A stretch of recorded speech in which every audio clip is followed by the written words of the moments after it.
మళ్ళీ lockdown tension. కేంద్ర ప్రభుత్వం క్లారిటీ. దేశంపై ఆర్థిక ఒత్తిడిని తగ్గించాలి. ఇంధన రక్షణలో భాగంగానే ప్రధాని మోదీ సూచనలు చేశారు. దేశంలో పెట్రోల్, డీజిల్, గ్యాస్ కొరత లేదు. ముందస్తు నిల్వలు చేసుకోవద్దు. లాక్డౌన్ ఆలోచన లేదు. ఎవరు భయపడొద్దు. కేంద్ర మంత్రి హర్దీప్ సింగ్ పూరి స్పష్టమంటూ అది చెప్తారు, మీరే ఇది చెప్తారు. ఈయనేమో లాక్డౌన్ టెన్షన్ ఉందా అంటారు. ఇగో ప్రధాని నరేంద్ర మోదీ హైదరాబాద్ వేదికగా కొద్ది రోజుల క్రితం చేసిన వ్యాఖ్యలు దేశవ్యాప్తంగా చర్చకు దారితీశాయి. ఈ క్రమంలో లాక్డౌన్ ప్రకటించనున్నారనే ప్రచారం ఊపందుకుంది. కరోనా లాంటి సంక్షోభం అంటూ బహిరంగ సభలో మోదీ ఇగో మాట్లాడినటువంటి విధానం మనం విన్నాం కదా, చూసినాం కదా. మాట్లాడడంతో లాక్డౌన్ ఆలోచనతోనే ఆయన అలా మాట్లాడి ఉంటారని అనుమానాలు వ్యక్తమవుతున్నాయి. ముఖ్యంగా వ్యాపార వర్గాల్లో ఆందోళన మొదలయ్యాయి. ఈ నేపథ్యంలో కేంద్ర ప్రభుత్వం లాక్డౌన్పై క్లారిటీ ఇచ్చింది.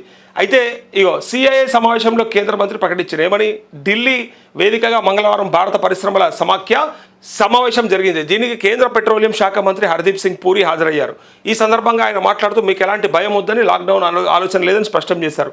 అలా అని ఇలాగే వదిలేయలేమని కూడా అన్నారు. పెట్రోల్, డీజిల్ వినియోగాన్ని తగ్గించే ఆలోచన చేస్తున్నామన్న ఆయన దేశంలో లాక్డౌన్ విధించే ప్రణాళిక ప్రస్తుతానికి లేదని వివరించారు.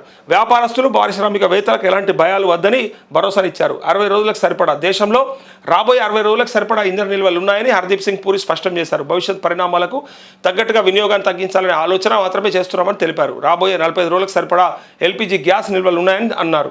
దేశంలో గ్యాస్ ఉత్పత్తి సామర్థ్యాన్ని 54,000 మెట్రిక్ టన్నులకు పెంచామని అన్నారు. అయితే ఇప్పుడు కొరత వచ్చే ప్రమాదం లేదని వివరించారు. దేశంపై ఆర్థిక ఒత్తిడి తగ్గించడానికి ఇంధన రక్షణలో భాగంగానే ప్రధాని మోదీ కీలక సూచనలు చేశారని తెలిపారు. అయితే దేశంలో ఇంధనంపై ఎలాంటి ఆంక్షలు లేవని, ముందస్తు నిల్వలు చేసుకోవద్దని పిలుపునిచ్చారంటూ హర్దీప్ సింగ్ పూరి చెప్తూనే ఉన్నాడు. కానీ ఎంతైనా మరి నరేంద్ర మోదీ మాటలు మాకైతే టెన్షనే కలిగించినాయి.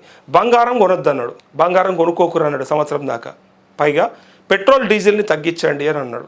ఇవన్నీ చూస్తుంటే ఏమనిపిస్తుంది అంటే మన ఆర్థిక వ్యవస్థ కుదేలైపోయింది, మన పరిస్థితి బాగలేదు, దారుణమైన పరిస్థితులకు దిగజారిపోయినామని చెప్పే విధానంగా కనిపిస్తోందని ఇలా నెటిజన్లంతా కూడా కామెంట్ చేస్తూ ఉన్నారు. ఇంకొకటి, 11 ఏళ్ల పాటు పరిపాలిస్తున్నటువంటి నరేంద్ర మోదీ ఇట్లాంటి మాటలు ఇప్పటిదాకా అట్లాంటి ఎప్పుడు చెప్పలే. ఏదైనా ఎదుర్కొందాం, ఏ సమస్యనైనా నేనున్నా, ఎట్టి పరిస్థితులలో ఈ దేశానికి ఏం కానియను అని చెప్పినటువంటి మోదీ కరోనా లాంటి విపత్కర పరిస్థితులలో కూడా ఈ దేశానికి నేను అడ్డం పాడుకుంటా అని చెప్పినటువంటి మోదీ ఇలా దేశ ప్రజలని మీరు టూర్లు పోకుండ్రి, డెస్టినీ మ్యారేజ్లు చేసుకోకుండ్రి, లేకపోతే బంగారం కొనకుండ్రి అనుకుంటా ఇట్లాంటి కాషన్స్ ఇస్తుంటే ఏమనుమానం వస్తుంది చెప్పురు. ఎందుకు ఈ గ్యాస్ కానీ, ఈ పెట్రోల్, డీజిల్ కానీ ఎందుకు మనం సరఫరా సరిగ్గా చేయలేకపోతూ ఉన్నాం?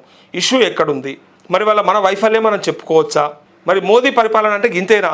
ఎంతో చెప్పిరు. ప్రపంచ దేశాలలో మన నెంబర్ 1 స్థానంలో అగ్రరాజ్యంగా నిలబెట్టినటువంటి మోదీ ఎటువా? మరి అగ్రరాజ్యానికి ఎందుకు ఈ తిప్పలు, ఎందుకు ఈ కష్టాలు అన్నారు కదా.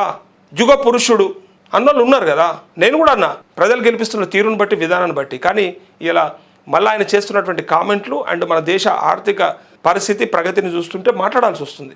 ఇవాళ మరి యుగ పురుషుడైతే ఇట్లా చేయొద్దు కదా, ఇంకా బ్రహ్మాండంగా చేయాలి కదా, ఎక్కడికో తీసుకుపోవాలి కదా అని ఇవాళ ప్రశ్నలు వస్తూ ఉన్నాయి. ఇక్కడ చూడండి, మరి మొత్తానికైతే మళ్ళీ లాక్డౌన్ అని వీళ్ళు కొంచెం ఏమంటారు ఇంట్రెస్టింగ్గా రాసిరనుకో. ఇగో